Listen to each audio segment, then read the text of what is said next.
the help section of my video. This is the part where I'm going to go over everything that just happened a little slower.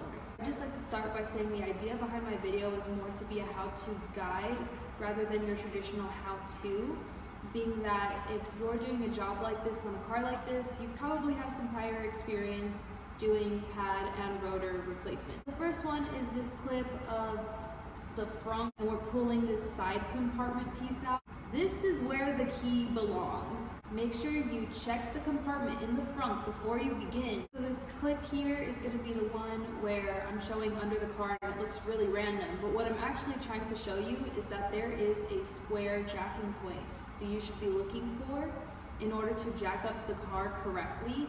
You don't want to put the jack just anywhere. So on this clip, I'm trying to show you that you have to hit this bracket very, very hard for it to actually click in to the caliper.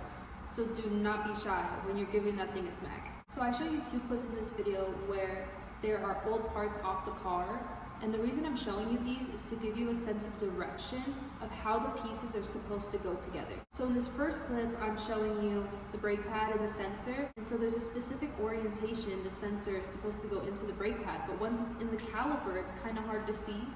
So this video is supposed to help you to see which way it's supposed to go in. So here's the second clip where I show you this little rotted clip and how there's a hole that you're supposed to be putting the clip into. You can't really see that in the video, nor can you really see it in real life. So this is just to kind of help you know what you're looking for.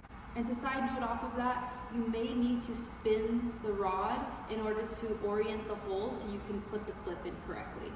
I definitely recommend pumping the brake between every corner as you go around the car, and this is just to ensure that you're going to lose the least amount of fluid possible during the entire brake change.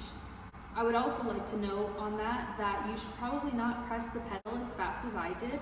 Those clips are in 2x speed, but I still give that thing a pretty fast kick, so maybe slowly pressing on the pedal so again, we're not overflowing the reservoir.